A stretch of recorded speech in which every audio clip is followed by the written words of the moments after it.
இன்னைக்கு நமக்கு என்ன டியூட்டின்னு பார்த்தீங்கன்னா லோக்கல் டியூட்டி தான். ஆனால் நான் இவ்வளோ இயர் ஓல்டு காரை நான் இப்போ தான் ஃபஸ்ட் டைம் ஓட்டுறேன். கிளைண்ட் இந்த காரை வாங்கி கிட்டத்தட்ட 17 வருஷம் ஆகுது. ஸோ உங்களில் யாராச்சும் கண்டிப்பாக ஓல்டு காரை ஓட்டிருப்பீங்க. ஸோ நீங்கள் ஓட்டின கார் எவ்வளோ இயர் ஓல்டுன்னு சொல்லிட்டு மறக்காம மென்ஷன் பண்ணுங்க. மாருதி கம்பெனியோட ஆல்டோ தான் நம்ம ஓட்டிட்டு இருக்கோம். இந்த காரோட இயர் வந்து பார்த்தீங்கன்னா 2008. ஸோ அதுக்கப்புறமா மேனுவல் டிரான்ஸ்மிஷன் ப்ளஸ் வந்து பார்த்தீங்கன்னா பெட்ரோல் வேரியன்ட். இந்த காரை நான் டிரைவ் பண்ணும்போது ஒரு குதிரை மேலே உட்காந்துட்டு குதிரை ஓட்டிட்டு போவாங்களே அந்த மாதிரி ஃபீல் ஆகுது.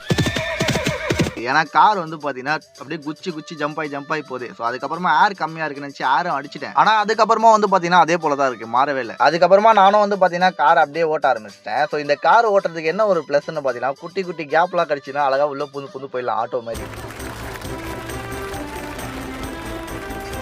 நம்ம என்னதான் பெரிய கார்ல ஓட்டினாலும் அந்த சின்ன கார்ல ஓட்டுறப்போ உண்மையிலே ஜாலியா இருக்கு. ஃபைனலா கஸ்டமரை தாம்பரம் வரைக்கும் கூட்டு போயிட்டு கிட்டத்தட்ட ஒரு 3 மணி நேரம் அங்கதான் வெயிட் பண்ணேன். அதுக்கப்புறமா தான் கஸ்டமரே வந்தாங்க. திரும்ப அவங்களை எங்க பிக்கப் பண்ணுமோ அங்கேயே டிராப் பண்ணிட்டு காரையும் பார்க் பண்ணிட்டு டியூட்டிக்கான பேமெண்ட் வாங்கிட்டு நானும் கிளம்பிட்டேன்.